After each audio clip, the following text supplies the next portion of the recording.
بسم اللہ الرحمن الرحیم۔ السلام علیکم۔ سب سے پہلے درود پاک، اللہم صلی علی محمد وعلی آل محمد وبارک وسلم۔ ہماری جو آج کی ویڈیو ہے نا، اس کا موضوع ہے کہ 12,000 یہودی بندر بن گئے۔ تو کوشش کر کے نا ہماری ویڈیو کو پورا سنا کیجئے، آپ کو انشاءاللہ اچھی اچھی باتیں سننے کو ملے گی، کیونکہ ہماری ویڈیو میں فضول لغویات نہیں ہوتی، اچھی اچھی دینی باتیں ہوتی ہیں۔ اگر آپ کو دیکھتے دیکھتے ہماری ویڈیو پسند آنے لگ جائے تو کوشش کر کے نا ہماری ویڈیو کو لائک کر دیا کریں، اور اگر ہو سکے تو ہمارے یوٹیوب چینل کو سبسکرائب کر لیں تاکہ روٹین کے ساتھ آپ کو اچھی اچھی ویڈیوز ملتی رہیں۔ روایت ہے کہ حضرت داؤد علیہ السلام کی قوم کے 70,000 آدمی 70,000 آدمی عقبہ کے پاس سمندر کے کنارے ایلا نامی گاؤں میں رہتے تھے۔ یہ لوگ بڑی فراغ دلی اور خوش دلی کے ساتھ زندگی گزارتے تھے۔ اللہ تعالیٰ نے ان لوگوں کا امتحان اس طرح لیا کہ سینچر کے دن، سینچر کا ایک دن ہوتا تھا، مچھلی کا شکار ان لوگوں پر حرام کر دیا اور فرمایا کہ ہفتے کے باقی دنوں میں تم پر حلال ہے، باقی دن شکار کر لیا کرو، مگر سینچر کے دن تم لوگوں نے شکار نہیں کرنا۔ تو ہوا اس طرح کہ سینچر کے دن مچھلیاں بے شمار آتی تھیں اور دوسرے دنوں میں کم آتی تھیں۔ تو جو شیطان تھا نا بھڑکانے والا، اس نے ان لوگوں کو ایک ہیلا بتایا کہ سمندر سے کچھ نالیاں نکال کر خشکی میں چند حوض بنا لو، سمندر سے چند نالیاں نکالو اور خشکی میں چند حوض بنا لو۔ جب سینچر کے دن ان نالیوں میں مچھلیاں حوض میں آ جائیں تو نالیوں کا منہ بند کر دو اور اس دن شکار مت کرو۔ شیطان ہے نا بھڑکاتا تھا کہ اس دن شکار نہ کرو، نالیوں کا منہ بند کر دو، تو دوسرے دن آسانی کے ساتھ مچھلیوں کو پکڑ لو گے۔ ان لوگوں کو یہ شیطانی ہیلا بازی پسند آ گئی تھی۔ ان لوگوں نے یہ نہیں سوچا کہ اگر جب مچھلیاں نالیوں اور حوض میں مقید ہو گئیں تو یہی تو ان کا شکار ہو گیا نا۔ سینچر کے دن شکار وہی گنا جائے گا، مگر وہ ان کو پتہ نہیں تھا وہ ہمارے لیے حرام ہے۔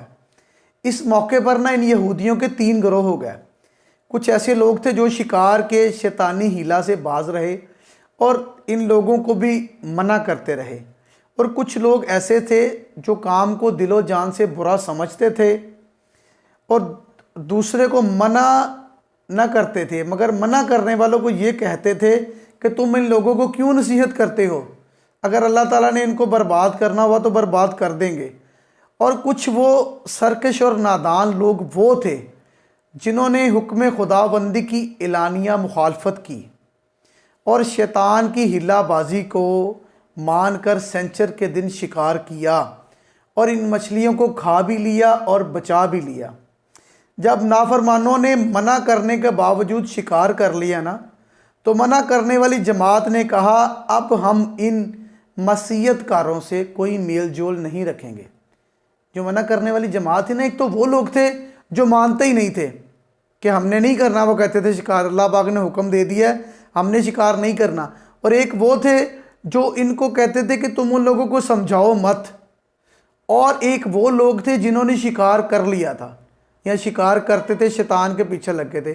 تو جو شیطان کے پیچھے لگنے والی قوم تھی نا، ان لوگوں سے ہر قسم کا تعلق اور ناطہ توڑ لیا گیا، اور گاؤں والوں نے گاؤں کو تقسیم کر کے درمیان میں ایک دیوار بنا لی، گاؤں کے درمیان میں ایک دیوار بنا لی، اور یہ کہا کہ ہم ان سے کوئی میل ملاپ نہ رکھیں گے، اور ان کا علیحدہ ایک دروازہ بنا دیا۔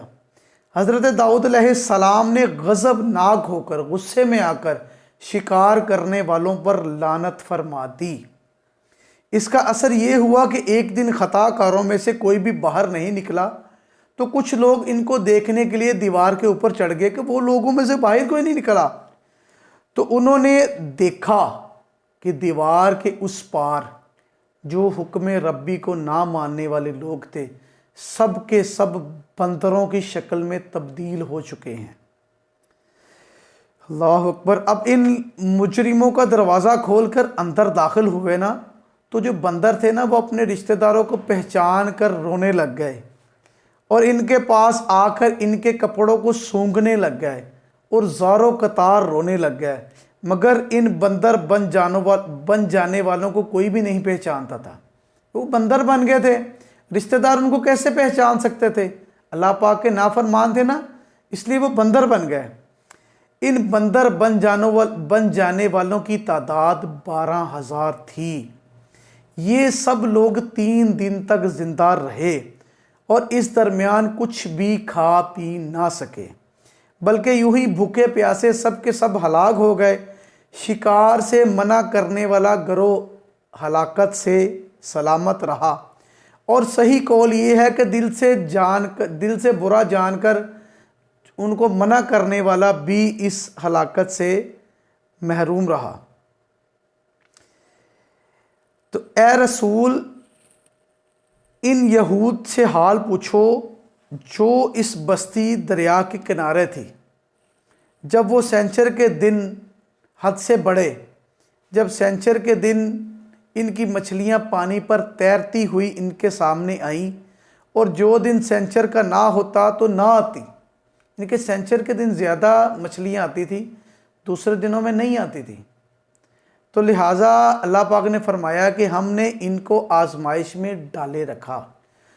اور ان کی نافرمانی کے سبب سے جب ایک گروہ نے کہا کہ کیوں نصیحت کرتے ہو، تو اللہ تعالیٰ نے جن لوگوں کو ہلاک کرنے والا تھا یا سخت عذاب دینے والا تھا، تو وہ لوگ بولے کہ تمہارے رب کے حضور عذر کرنے کے لیے، اس لیے بھی شاید یہ ڈر جائیں۔ پھر بھلا نصیحت جو ان کو ہوئی تھی، ان لوگوں کو کون بچا سکتا تھا؟ جب اللہ پاک کے حکم کی خلاف ورزی انہوں نے کی نا، تو اس وجہ سے اللہ پاک نے ان کو دھتکارے ہوئے بندر بنا دیا۔